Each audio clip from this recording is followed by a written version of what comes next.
तकरीबन 13,626 SC, ST, OBC students ने 2018 से 2023 के बीच में ड्रॉप आउट किया है। IIT और IIMs में भी ये संख्या बहुत भारी मात्रा में है। SC स्टूडेंट्स ने तकरीबन 1068 SC स्टूडेंट्स ने वहां ड्रॉप आउट किया है इस साल के दौरान। एक स्पेशल एलिट डिस्प्रपोर्शनैलिटी भी है। जो टॉप के 7 IITs हैं भारत में, उसमें जो 63% ड्रॉप आउट होता है, उस 63% का 40% हमारे SC स्टूडेंट्स का ड्रॉप आउट है और दिल्ली IIT में 100% ड्रॉप आउट SC स्टूडेंट्स का है। हम लोग सिर्फ हमेशा व्यक्ति की बात करते हैं, जबकि व्यक्ति के ऊपर जो भी चीज आती है उसका इफेक्ट जो है वो पूरे परिवार के ऊपर पड़ता है। परिवार भी उतना ही ट्रॉमेटाइज होता है जितना कि पर्सनल तौर पर वो व्यक्ति होता है जिसके साथ ये सारी चीजें होती हैं। तो सर के साथ जो भी कुछ होता है उस सब चीजों का फर्क जो है वो मुझ पर, बच्चों पर, हर तरीके से पड़ता है।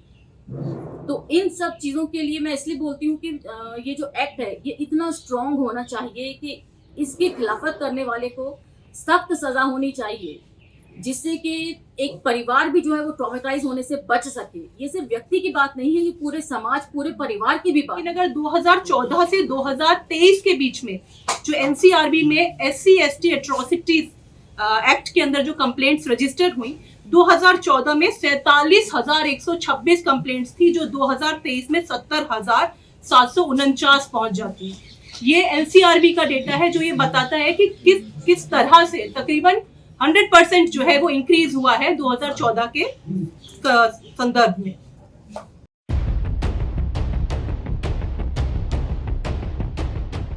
आप सभी को जय भीम। मैं शालिनी और आज हम लोग यहाँ पर UGC एक्ट 2026 के बारे में बात कर रहे हैं और इसकी मैं व्यक्तिगत तौर पर विक्टिम रही हूँ। 1992 जब मैं अपने कॉलेज डेज की बात करती हूँ तो यहाँ पर पहले यूनिवर्सिटी ग्राउंड में जाकर फॉर्म सबमिट करने होते थे उस टाइम पे, और कई सारे ब्राइट स्टूडेंट्स ऐसे थे जो फॉर्म भरते थे और अपनी प्रायोरिटीज जो हैं कॉलेजेस की देते थे, लेकिन उन्हें कॉलेजेस जो है वो इतनी दूर दे दिए जाते थे कि उनके लिए वहां तक पहुंचकर पढ़ना मुमकिन नहीं होता था। जैसे मैंने यहाँ पर सेंट स्टीफेंस और हिंदू प्रायोरिटी भरा था इंग्लिश ऑनर्स के लिए। उस टाइम इंग्लिश ऑनर्स के लिए जो क्राइटेरिया था वो था कि आपका मेन सब्जेक्ट में 60% आना चाहिए और ओवरऑल जो है 55% एग्रीगेट होना चाहिए। मेरा 67% एग्रीगेट था और मेरे जो नंबर थे वो 71% थे। बावजूद उसके मुझे यहाँ पर हिंदू या सेंट स्टीफेंस न देकर इन लोगों ने पास कोर्स, उस टाइम बोला जाता था BA प्रोग्राम को, तो वहां पर मेरा इन्होंने नंबर निकाल दिया और फोर्सफुली मुझे वहां पर एडमिशन लेना पड़ा क्योंकि उतनी नॉलेज नहीं थी। तो मैं चाहूंगी कि ये जितनी भी बातें हो रही हैं यहाँ पर दिल्ली में, ये सिर्फ हम लोगों के बीच ना होकर ग्रास रूट लेवल तक जाएं ताकि लोगों को इस बारे में अवेयर किया जा सके कि ऐसा एक्ट आ रहा है और आप इसका जो है फायदा उठा सकते हैं। मेरे टाइम में मुझे इन सब चीजों की नॉलेज नहीं थी, तो इसलिए जहां मेरा मतलब एडमिशन होना चाहिए था हिंदू कॉलेज या सेंट स्टीफेंस कॉलेज जैसे प्रेस्टिजियस कॉलेजेस में, वहां मैं दौलत राम कॉलेज जैसे पास कोर्स मैंने वहां से किया। तो आप समझ सकते हैं इस तरीके से अगर किसी स्टूडेंट के साथ होता है तो उसका मनोबल टूटने के साथ साथ जो है उसका करियर का शेप जो है वो बिल्कुल डिफरेंट हो जाता है। तो इन सब बातों को मैं समझती हूँ कि स्टूडेंट्स के बीच में भी लेकर जाना चाहिए और स्टूडेंट्स को बताना चाहिए कि इस तरीके से आप किन किन चीज़ों से आप फायदा उठा सकते हैं। और दूसरी बात यह है कि रतन जी की जीवन संगिनी होने के नाते भी मैं बहुत चीज़ें झेलती हूँ। हम लोग सिर्फ हमेशा व्यक्ति की बात करते हैं, जबकि व्यक्ति के ऊपर जो भी चीज़ आती है उसका इफेक्ट जो है वो पूरे परिवार के ऊपर पड़ता है। परिवार भी उतना ही ट्रॉमेटाइज होता है जितना कि पर्सनल तौर पर वो व्यक्ति होता है जिसके साथ ये सारी चीजें होती हैं। तो सर के साथ जो भी कुछ होता है उस सब चीजों का फर्क जो है वो मुझ पर, बच्चों पर, हर तरीके से पड़ता है। तो इन सब चीजों के लिए मैं इसलिए बोलती हूँ कि ये जो एक्ट है ये इतना स्ट्रांग होना चाहिए कि इसकी खिलाफत करने वाले को सख्त सजा होनी चाहिए, जिससे कि एक परिवार भी जो है वो ट्रॉमेटाइज होने से बच सके। ये सिर्फ व्यक्ति की बात नहीं है, ये पूरे समाज, पूरे परिवार की भी बात है। तो इसीलिए मैं जो है यहाँ पर इस एक्ट का पुरजोर तरीके से समर्थन करती हूँ और मैं चाहूंगी कि इसके बारे में ग्रास रूट लेवल तक इन बातों को लेकर जाया जा सके। धन्यवाद। नमस्ते, सलाम साथियों। और इस बहुत ही गंभीर मुद्दे पर आज हम सब यहाँ पर एकत्रित हैं। ये जो यूजीसी के रेगुलेशंस हैं जिसका जिक्र अभी रतनलाल सर ने किया, इसके बारे में मैं आपका ध्यान एक अलग तरह से आकर्षित करना चाहती हूँ। मैं सबसे पहले कुछ डेटा आपके साथ शेयर करूँगी। 2018 से 23 के बीच में जो सेंट्रल यूनिवर्सिटीज में जो ड्रॉप आउट रेट्स हैं स्टूडेंट्स के, तकरीबन 13,626 SC, ST, OBC स्टूडेंट्स ने 2018 से 2023 के बीच में ड्रॉप आउट किया है। IIT और IIMs में भी ये संख्या बहुत भारी मात्रा में है। SC स्टूडेंट्स ने तकरीबन 1068 SC स्टूडेंट्स ने वहां ड्रॉप आउट किया है इस साल के दौरान। एक स्पेशल एलिट डिस्प्रपोर्शनैलिटी भी है। जो टॉप के 7 IITs हैं भारत में, उसमें जो 63% ड्रॉप आउट होता है, उस 63% का 40% हमारे SC स्टूडेंट्स का ड्रॉप आउट है और दिल्ली IIT में 100% ड्रॉप आउट SC स्टूडेंट्स का है। अगर आप इंस्टीट्यूशनल एनवायरनमेंट की बात करेंगे, NFS जो रिक्रूटमेंट में हो रहा है, उसमें वो NFS तब कर रहे हैं जब पूरे देश में 51% SC प्रोफेसर्स के पद खाली हैं, 65% ST प्रोफेसर्स के पद खाली हैं और OBCs में 69% पद खाली हैं। इतने वैकेंसीज होने के बाद जब रिक्रूटमेंट करा जा रहा है तो उसमें SC, ST, OBC के पदों पर NFS कर दिया जाता है। कुछ और डेटा भी आपके साथ में साझा करना चाहती हूँ। पेंडिंग केसेस इस समय जो NCRB का जो डेटा है, 108 पेंडिंग केसेस हैं, लेकिन अगर 2014 से 2023 के बीच में जो NCRB में SC, ST एट्रोसिटीज एक्ट के अंदर जो कंप्लेंट्स रजिस्टर हुई, 2014 में 47,126 कंप्लेंट्स थी, जो 2023 में 70,749 पहुंच जाती है।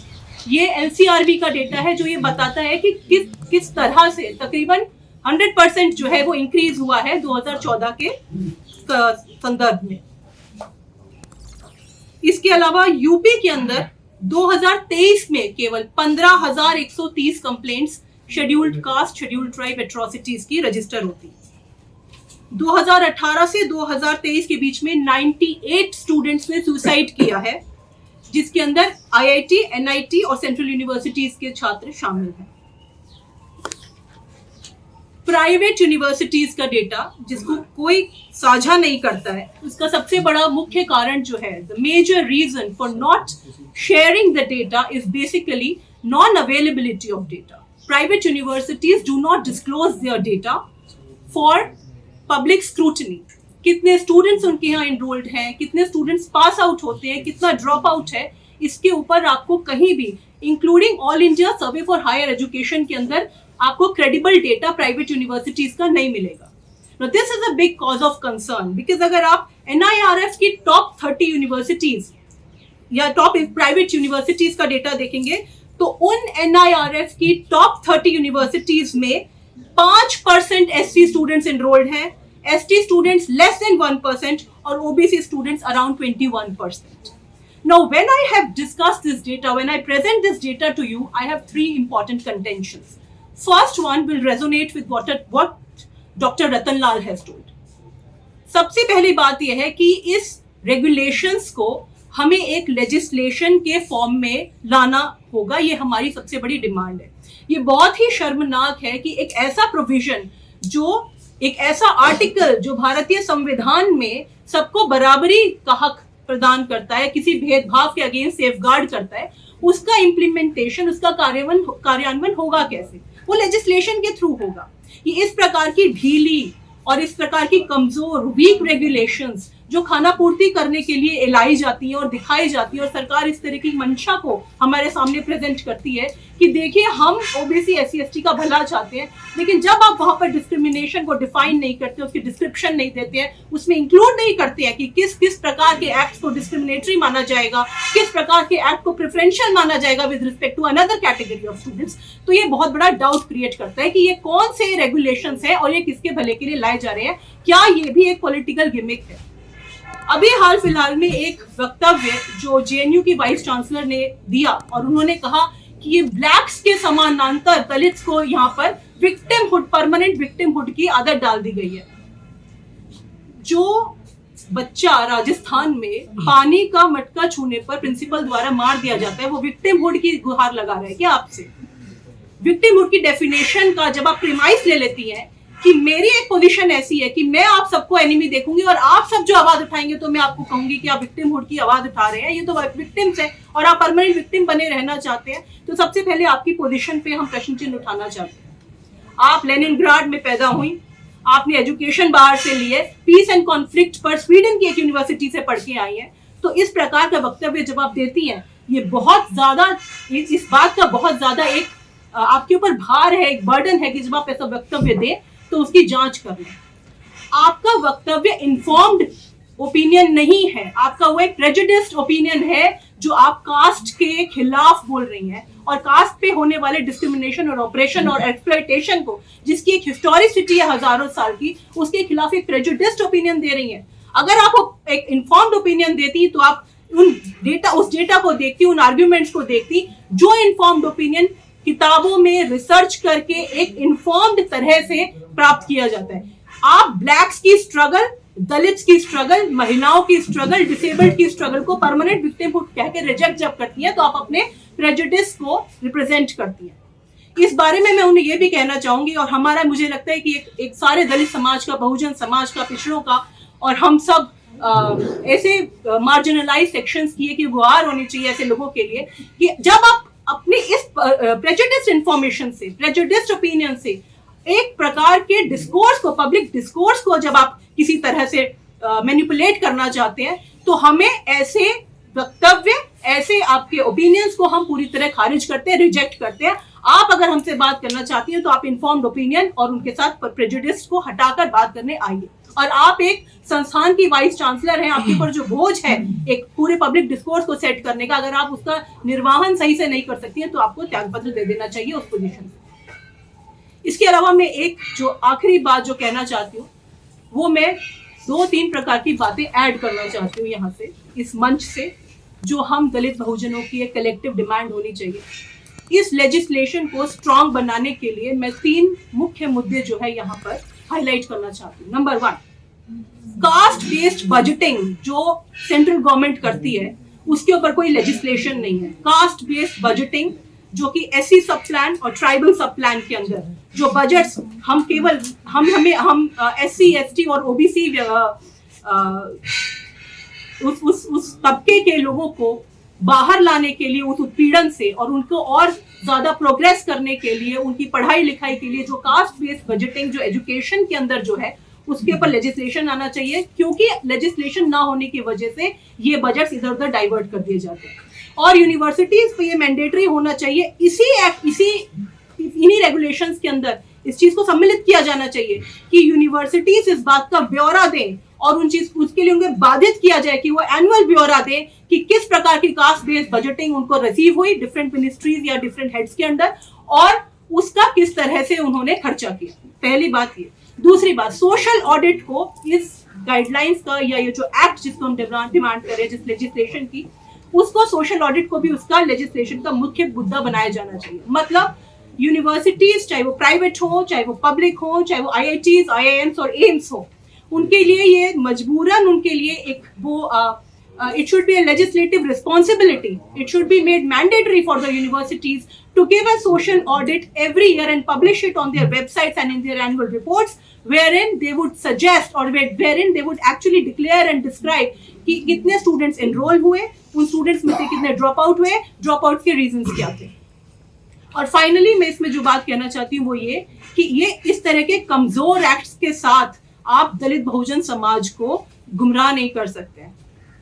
जो सरकार की जिम्मेदारी है वो ये है कि लेजिस्लेशन को लाया जाए, इसलिए क्योंकि जो समाज के अंदर जिस तरह की जाति व्यवस्था और जिस तरह के हायरार्किकल स्ट्रक्चरल इनइक्वालिटीज जो इस समय विद्यमान है और जो दूर नहीं हुई है इतने समय के साथ, और जिसका एक जीता जागता प्रमाण जो है हमें रोहित वेमुला की सुसाइड और पायल तड़वी के एक्सप्लॉयटेशन और हैरेसमेंट से मिलता है, जिसके कारण उनकी मृत्यु हुई।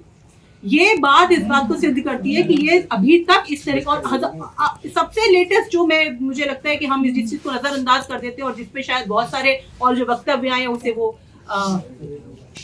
शायद उसको कहीं ना कहीं हाईलाइट करते हैं कि जब चीफ जस्टिस के ऊपर एक जूता फेंका जाता है तब क्या हम विक्टिमहुड से उसे कंपेयर कर सकते हैं? तो मेरी ये डिमांड है साथियों, और मैं यहाँ से मैसेज भी देना चाहती हूँ कि दलित बहुजन समाज इस तरह के गाइडलाइंस को सेफगार्ड करना चाहते हैं एक लेजिस्लेशन के फॉर्म में, इस तरह नहीं कि वो एक गुमराह करके एक तरीके का पॉलिटिकल गिमिक बना के उसको जुडिशियल इंटरवेंशन के जरिए उसको स्टॉल कर दिया जाए और फिर उसकी जो रेलेवेंस है और उसकी जो सिग्निफिकेंस है वो बिल्कुल खत्म कर दी जाए। जय हिंद साथियों।